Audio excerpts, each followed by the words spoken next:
Hello दोस्तों, नमस्कार।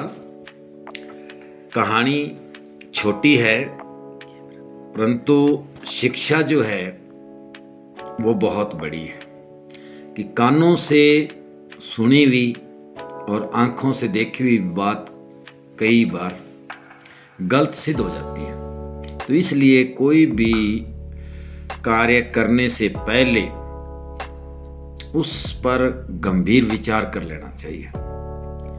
तो कहानी यह है कि एक राजा थे और वो बहुत ही धर्मात्मा थे, बहुत बुद्धिमान थे, योग्य थे और प्रजा के हित के लिए हमेशा कार्यरत थे।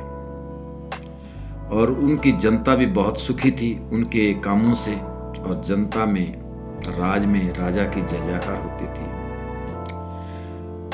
और राजा के घर जो रानी थी, रानी भी बहुत ही धार्मिक प्रवृत्ति की थी, सोच बहुत अच्छी थी, गरीबों के हित के लिए हमेशा राजा को समझाती रहती थी। जब भी राजा घर से निकलते थे तो रानी उनको हमेशा कहती थी कि हमने कोई ऐसा अपने जीवन में कोई गलत काम नहीं करना जिससे किसी को हानि पहुंचती हो। तो दोनों बड़ा सुखी जीवन व्यतीत करते थे, जनता के हित के लिए जीवन जी रहे थे, सेवा कर रहे थे।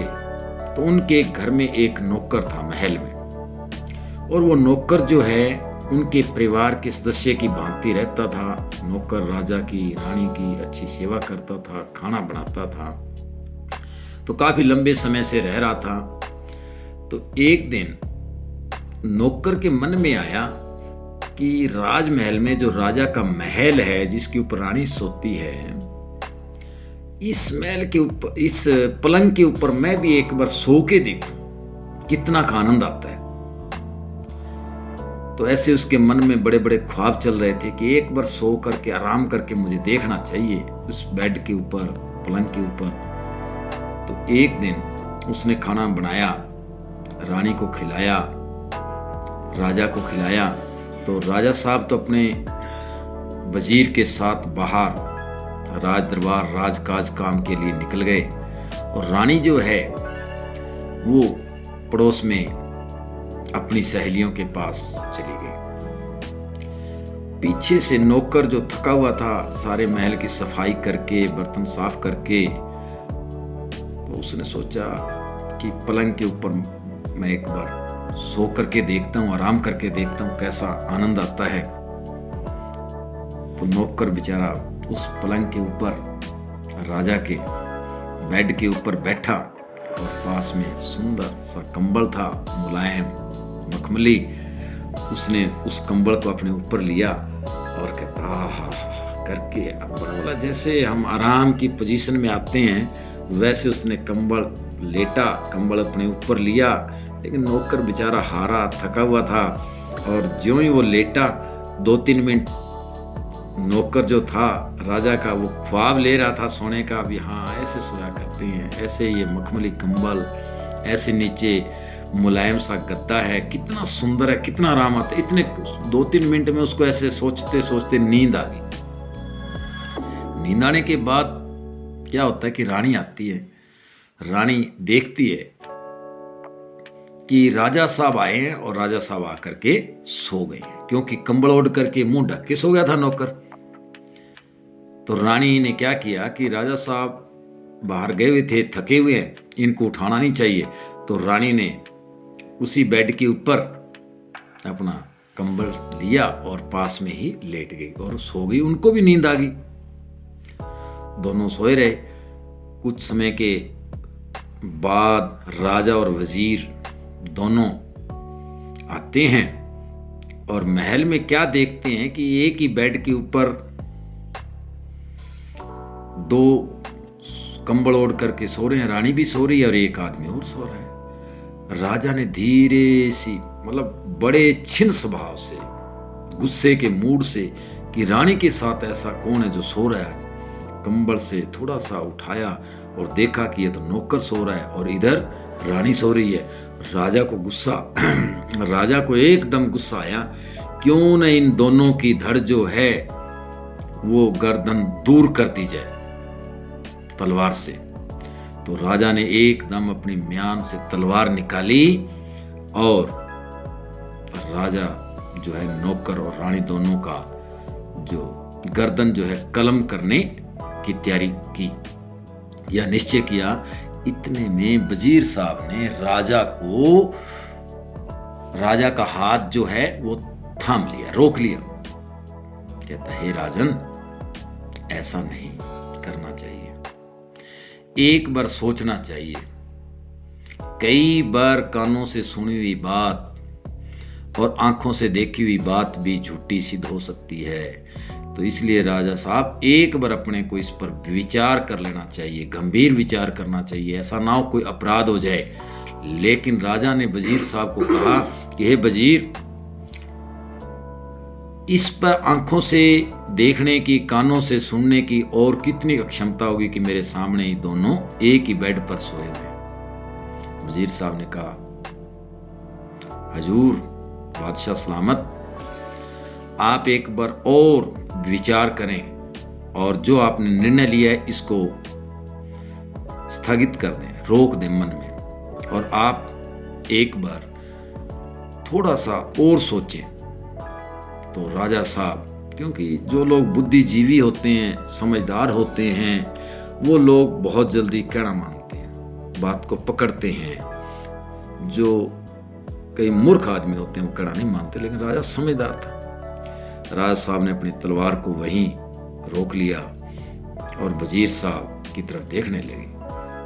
तो वजीर साहब ने कहा, राजन ऐसे करो, आप जो है इस बेड के पास, बेड के हेड वाली साइड में, क्योंकि हेड जो ऊंचा था, जिस तरफ राजा का, रानी का और नौकर का सिर था, उस साइड में इशारा किया कि आप यहाँ छिप जाओ और आप आराम से बैठ जाओ जब तक ये उठते नहीं हैं।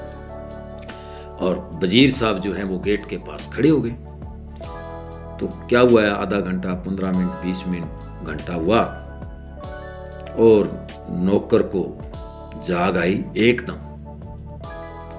तो उसने देखा कि रानी उसके साथ सो रही है।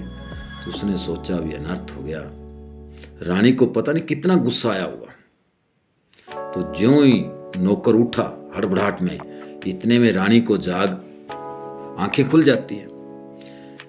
रानी उठती है और नौकर जो है उसके आगे हाथ जोड़ लेता है, कहता है रानी, मेरे से गलती हो गई, मैंने महल की सफाई की, काम किया और मैं इस बेड पर थोड़ा सा आराम करने के लिए बैठा और बैठते ही मैंने लेटना चाहा और लेटते मुझे नींद आ गई और मुझे नहीं पता कि आप कब आए, कैसे आए, आप भी इस पे सो गए। और इस बात का यदि राजा को पता चल जाए तो अनर्थ हो जाएगा। और मेरी गलती, वो हाथ जोड़ करके रानी के सामने रो रहा था और माफ़ी मांग रहा था। तो रानी ने बताया, कहता कोई बात नहीं, आप सो गए तो कोई बड़ी बात नहीं है, आप मन से, कर्म से बुरे नहीं हो, आप थके हुए थे इसलिए आपको नींद आ गई, क्योंकि आप सुबह से शाम तक काम ज़्यादा करते हो इसलिए शरीर थका हुआ था, नींद आ गई। कोई बात नहीं बेटे, आप आराम करो, अपना काम करो, अब मुझे मेरे लिए चाय ले आओ। और जो अनर्थ हुआ कोई बात नहीं, माफ़ी मांगने की ज़रूरत नहीं है, क्योंकि रानी बहुत ही धार्मिक विचारों की थी, अच्छे संस्कारों की थी, इसलिए उसने उसको क्षमा भी किया, साथ में ये भी कहा कि कोई बात नहीं। और नौकर ने रानी के पैर पकड़े और उसका धन्यवाद किया, कहता रानी आपने मुझे छोड़ दिया, नहीं तो आप मुझे फांसी की सज़ा भी दे सकते थे। तो नौकर तो खुश था कि अब रानी ने माफ़ कर दिया। उधर राजा की आंखों से पानी निकल रहा था, आंसू बह रहे थे कि यदि मैं एक ही दम तलवार से इनके सिर कलम कर देता, यानी काट देता, तो आज मेरे से नर्थ हो जाता कि नौकर से गलती हुई। रानी जो है वो नौकर समझकर, राजा समझ के साथ सो गई, उसको भी पता नहीं कि नौकर सोया हुआ है। दोनों में से किसी की भी गलती नहीं थी, लेकिन गलती तीसरी मेरे से हो जाती कि मैं दोनों की गर्दन काट देता। तो मेरा कहने का तात्पर्य यही है कि कहानी के माध्यम से कि हमें जब भी कोई इस तरह की गंभीर कोई समस्या आ जाए जो समझ में ना आती हो, तो हमें कभी भी कोई गलत कदम नहीं उठाना चाहिए, उस पर बार बार विचार करना चाहिए, समस्या का समाधान निकल जाता है। जिस तरह वजीर साहब ने राजा का कहना माना और वो छिप करके देखा तो वास्तविकता का पता चल गया। तो कहते हैं कि कानों से सुनी हुई, आंखों से देखी हुई बात भी झूठ सिद्ध हो सकती है, लेकिन उस पर हमें विचार करना चाहिए। समय रहते हुए विचार कर लें तो परिणाम अच्छे निकल सकते हैं। जिस प्रकार राजा ने वजीर की राय को माना तो वो ठीक रहा। तो दोस्तों, आपको कहानी अच्छी लगी होगी। अच्छी लगी है तो आप बॉक्स में कमेंट भी करें और लाइक भी करें और सब्सक्राइब भी कर दें। धन्यवाद।